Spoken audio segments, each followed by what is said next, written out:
Are you ready for another great episode from Season 2 of Take a Timeout with Dustin Sullivan? We're kicking off in 3, 2, 1. Welcome to Take a Timeout with Dustin Sullivan, a production of the Can Do Group. Can Do Group is a 501c3 nonprofit provider of services for adults with developmental disabilities and is pleased to bring you this podcast. Today, Dustin's guest is Julie Davis. Welcome. Nice to meet you. Nice to meet you as well. Julie is a 1989 Bowling Green State University graduate, receiving her bachelor's in communications, specializing in television production. I have a little bit about you here. You came back to your alma mater to continue your career in television production and also mentor students, as we'll talk to in a little bit, at BGSU teaching TV production. You're a 6-time Regional Emmy awardee with multiple Regional Emmy nominations. In your past life career, you have produced long-form documentaries, series producer, been a segment producer, pledge producer, live director of a multitude of programs, a promo creator, editor, lighting, and videographer. So, very busy lady. Yes. So, are you ready, Dustin? I'm ready. Okay. So, first question. Did you grow up in the area? Yes, I did. I actually grew up in Bryan, Ohio, which is about 50 miles west of here. I know where that's at. Okay. That's where the sucker factory is. Yes, and I worked there for one summer. I worked at Spangler Candy. Yeah. Yes. How was that? Very warm. It's in the summer. Obviously, you're not in air conditioning. I did multiple jobs. I got to work on the candy cane line where, they came down already packed, cellophane wrapped. And so we sat there and put them in boxes, and you just did that all 8 hours shift. I got to work on, they did a wreath candy cane, which, is a half circle or moon, let's call it. Yeah. And there's a bow to make it look like a wreath that would get stuck on by the machine, and so I had to constantly be feeding the machine with these just stacks and stacks of these little ribbons, and the machine would, don't ask me how, again, it's all computer based, would pull that ribbon off the card and stick it, hot glue it, and of course the machine was always breaking down, and so it was a nightmare. Was this a college job? Yes, this was during my college experience. Yeah. So yes, A good experience. yeah, yeah, it always is. What first interested you in TV production? Oh, you're weird story probably. I never thought about television at all. I'm in high school. Back in my day, you had what is called study hall. I don't know if they even have those anymore. It was a class period that you basically went into a big hall with a whole bunch of group of students, and that was your time to work on your homework, whatever you needed to work on. Well, I wasn't working on my homework, and an AV guy, audiovisual guy, came in and said, "Hey, does anybody want to help set up our little TV show?" And I'm like, "Yeah, sure, why not?" So I went down, and this was in the infancy of cable television. Bryan had its own little cable hub, and so the Bryan High School did a show called Studio B, obviously for Bryan. It was a little half hour once a week, and they had 2 cameras, 2 lights, and a little baby switcher that you could just go back and forth between those 2 cameras. Okay, that was fun, interesting. I graduated high school, and I decided I was going to be a biology major. I enjoyed biology. Yes, Paige, you'll talk to you later. Yes. So I come to Bowling Green as a biology major. I am 2 days into my classes, and I realized I don't think I want to do this. So I walked right over to at my time was called the radio, television, film department. Changed all my classes to television classes. My parents were freaking out because I was 2 days into classes, and here I am changing my major already. And the rest is history. So you made the right decision. Isn't biology when you learn about sometimes animals? Yes, Yeah. and that's what I was into. Science. I mean, I was into the whole animal biology. I'm like, oh, I can do this. And I don't know, 2 days into it, I guess in my brain, I'm like, I don't know, think this is what I want to do for the rest of my life. So, boom, switch. Do you have a favorite childhood memory? Oh, geez. I don't. I don't know. Maybe that's what led you to biology. Yeah. And that could be. I mean, I grew up before social media and the internet and all this. So, and I know this is cliched, but we spent our summers outside. You know, from dawn to dusk, we were outside playing all summer long. And I think that's probably my favorite memory. Yeah. It was my sisters and myself, the neighborhood kids, and we ran amok, only nobody was destructive or anything, but we were always out. And of course, at that time, you could run amok. I mean, there was no safety issues. Eventually your mom would yell out the door to get in, and you had to take a bath because you were we were in field. We lived in the country, so we were in fields, you name it. We were a muddy mess, barefoot the whole summer. So that's probably my favorite memories. Because you never really get bored if you live in the Yes, country. exactly. What is your favorite movie? Oh, geez. Oh, this is going to be a weird one. It's a movie called The Wind and the Lion. Sean Connery, Candice Bergman. I can't tell you the year. And it's only because there's a line in the movie that really interested me. It's just weird. I can't explain it. So it's an odd one. Sean Connery was Yes. a great. He's a great actor. He was a great actor. Yes, he was. I think I'll have to look that up. Yes, I don't think I've ever seen like I it. said, it's an oddball one. My yes. favorite Sean Connery movies, Red October. Yes. Okay. Good one. I agree. Where did you go to high school? Bryan. Oh, you already said that. Yes, Bryan High School, Oh, and that's okay. Yeah. Mm-hmm. Who inspired you the most to be who you are today? Ooh, I would have to say my parents, both my mom and my dad. I have nothing but admiration for both of them. Great work ethic, lovely people, and I always aspire to be just like them. That's awesome. Mm-hmm. How did you start working at BGPBS? I actually started on a separate wing, I'll call it. Back in the day, there was it's called the Northwest Ohio Educational Technology Foundation. And working with the AV director at my high school, he would get, wow, I'm showing my age. Before the internet, you had what is called tape duplicating, VHS tape. That's how you got shows around to schools.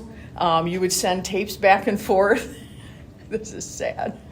Because now you don't have to do that anymore. So he had an in here. They had a tape duplicating back in the center that was in this building.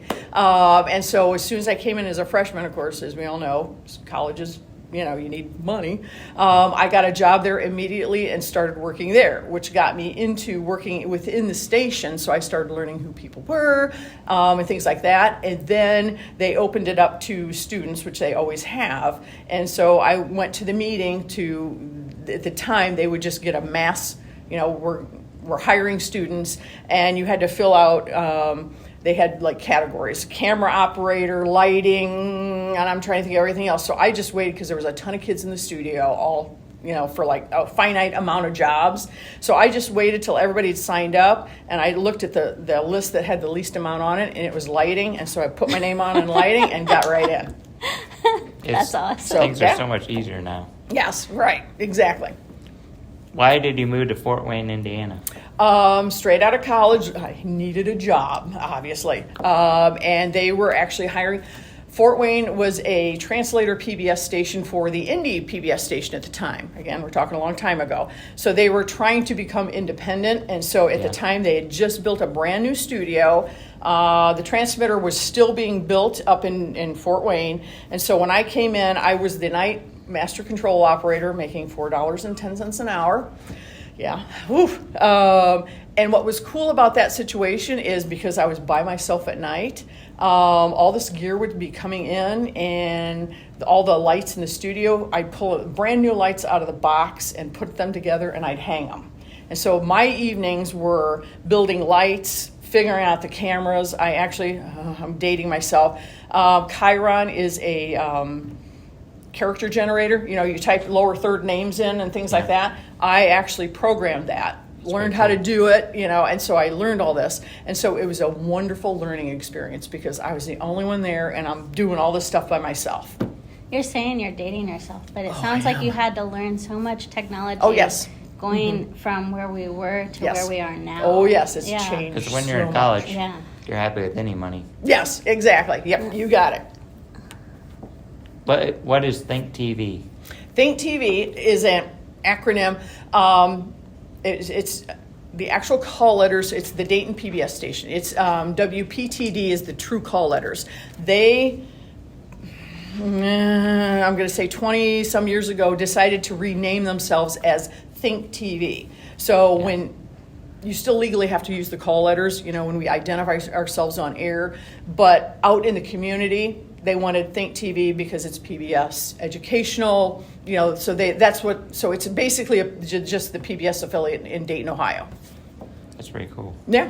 Why did they change the name versus? It's cool. I mean, it really Yeah. is because Think TV. Hey, it's yeah. cool. Well, It's everybody easier. else has their Right. Well, you still have to Little- legally use the call letters. Okay. I think we still have to ID ourselves at the top and the bottom of the hour. Yeah.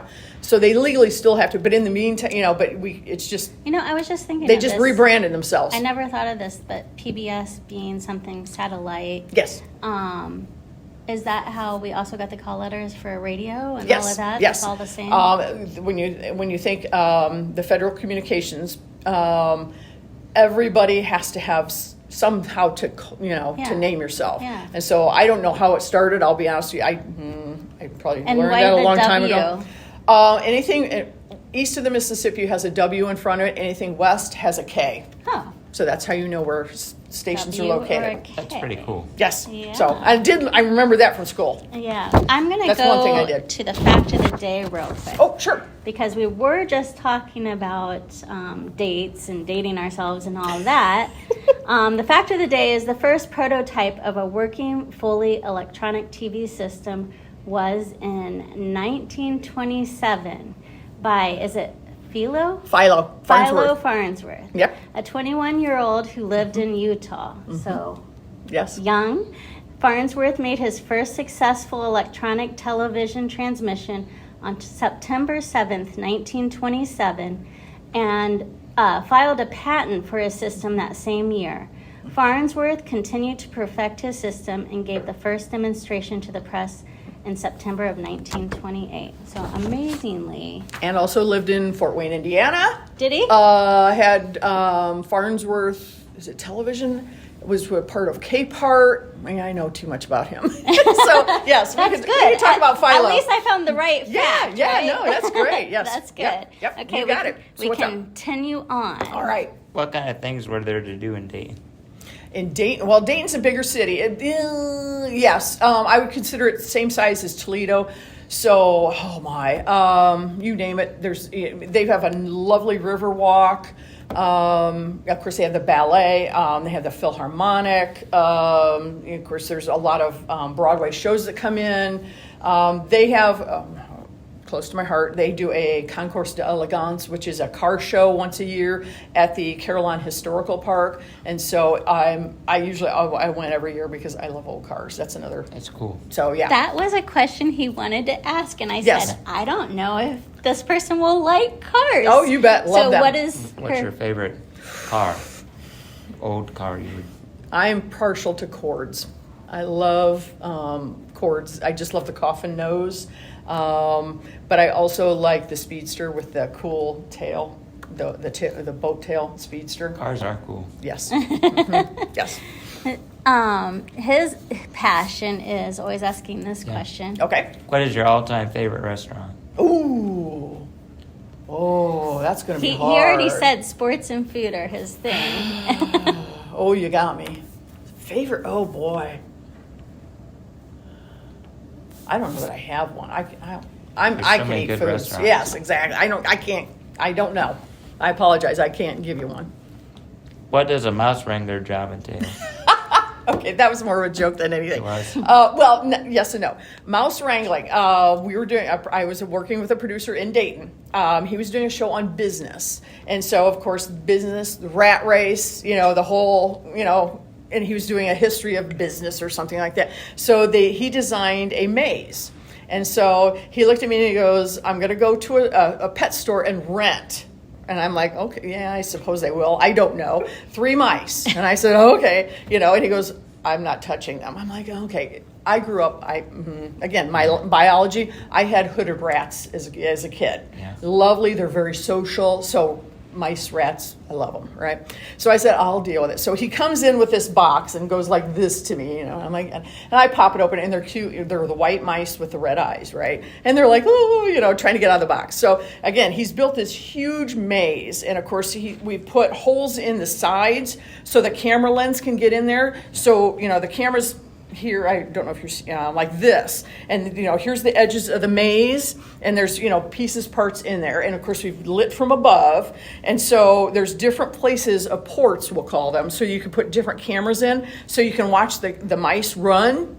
Cool. So you're right there with them, kind of thing. So of course I get them out and I'm playing with them because I like mice, and so I pop them in, and we actually hid, I hate to say it, we hid some cheese and stuff so that they'd hope, because otherwise they were kind of freaked out. Bright lights, what's going on? Why am I here? So that kind of got them motivated to move, and so the camera shots are wonderful. So and they, of course, they'd try and jump out. So I'd grab them and get them back in place, and we'd put them in certain places so that he could videotape where he wanted them. So I'd be picking them up and putting them down, and so that's why I called myself a mouse wrangler. Yes. So, It's funny. yes. So, yeah.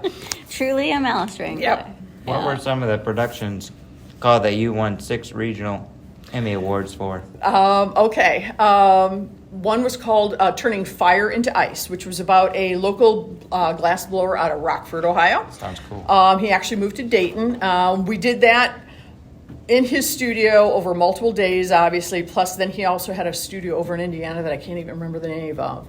Made it a half-hour production about his life and how he learned how to blow glass, and of course, visually, fire looks fabulous on camera. So immediately, you can't go wrong. It looks gorgeous. So I did that show. I have been honored, and I'll be honest, honored. I come from a military family. My father was in the Army. To work with veterans, World War II vets. One of my most favorite Emmy is for this. I got to talk with World War II veterans and do little packages when Ken Burns, who is a major PBS producer, did the piece on World War II. Cool. We did localized pieces about that to supplement / promote that, and got to speak with 2 Pearl Harbor veterans. That's cool. Yeah, amazing. A Tuskegee Airman, fabulous gentleman. You're racking my brain. A whack and a wave, ladies that were involved. I'm thinking, I'm missing somebody. An Army veteran who actually was all over Europe on the ground, boots on the ground guy. He was an amazing story. I love what they do for us. Yes, exactly. And I think there's still one Tuskegee Airman still alive. Is there? Okay. Wow. And then I did a show called Alt Park, which is a park in Cincinnati. So we did a piece on that. A lot of segments. We talked about a segment producer. We had a show called Our Ohio. We had a show called Arts Bridge. We had a show called The Art Show. So I would go out and do videos of people, artists, Cool. things like that. And so I won a couple Emmys off of those segments. One was a stone carver, and the other one, I can't remember. Was that the Arts Beat? Was that what Yeah, that was? that was Arts Bridge. Arts Yeah, Bridge. that was a Okay. Cincinnati produced production as well. Because eventually the Dayton PBS station and the Cincinnati PBS station merged. So we became That's an pretty umbrella. So I would actually I started producing some shows down in Cincinnati. Great as well city. as Dayton. Yes, very much so. That park you're talking about is pretty close to Fountain Square. And I was stuff. just going to say, yes, exactly. One of my favorite cities. Can you watch any of these shows directed on YouTube? I know Our Ohio is there. The art show definitely is on. I don't know if Arts Bridge is still even anywhere. I can't answer that. I don't know. But I know those shows, Alt Park should be on there. I think. Have any of the documentaries you have been done? I'll read again. Have any of the documentaries you have done than sports related? Unfortunately, no. I hate to do that to you. But now you did talk about ESPN. Right. and how Now that all we're works. yes. Now we're working. WBGU is actually works with the BGSU, the university, doing a lot of their sports productions. So I've been directing some women's basketball. I think I did a volleyball. I'm trying to think about what all I've done. Track and field. Sports productions, yeah, for college level, yes. I've done that, but not as a doc. I've not done any, unfortunately, no. That's cool. Is that live then? Yes, when yeah. You guys yes, do that? Yeah, Okay. all live. What has been your most memorable experience Oh, gee. working in PBS? Ooh. Working in PBS. I probably would refer back to the military gentlemen and with ladies. I also did Vietnam veterans. Again, I am just astounded by their stories. I love that Those stuff. are probably my most heartfelt moments. My grandpa that passed away a couple years ago, he was the guy who did the communication stuff in the wars. Wow. See, again, Yeah. I'm amazed by all these people, and they're so humble about everything they did. It That's just all the amazes things me. they do, sacrifice to save us. You bet. I'm going to ask a trivia question real quick. Okay. What famous TV sitcom had a character that worked as a branch manager of the local PBS station? It was a famous sitcom. Wow. I want to go with Seinfeld, but I don't think that's No, right. A branch manager at a PBS station? A branch manager at a PBS station. You're gonna. No, I don't know.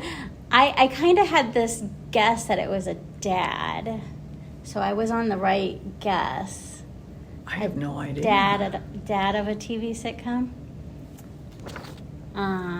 Family Ties? Yes. It took me a minute. Stephen Okay. Keaton, Yes. the When you dad said on dad, I Family went, Ties. wait a minute. Yes. Okay. Yep. Got Yeah. it. Well, it took me two Alex tries. B. Keaton's Yep. dad. Okay. That Fox John, what's his name? Fox was in that movie. Michael J. Michael J. Fox. Yes. Michael J. Yeah. Fox. Yep. yeah. That's right. Oh, we already got that one. So What has made you come back to Bowling Green? Because as a student, I had such a wonderful experience here, and especially working at the PBS station here, WBGU.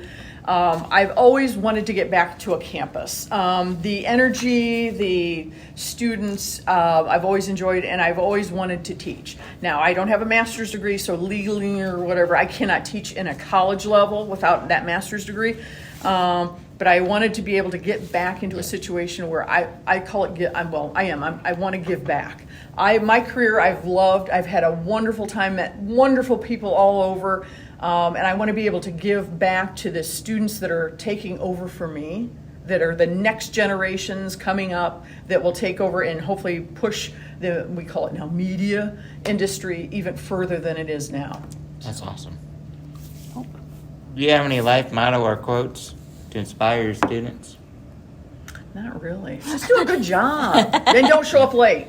Oh, Sure. don't get me started about showing up late. you guys kind of have to be prompt, Yes, especially if you're well, doing live TV. Yes, and we have some students that we have to work with, but don't show up late. No. If you won the lottery, what would you do with the money? Well, I'd buy a couple cars. I'd have to buy a couple cars.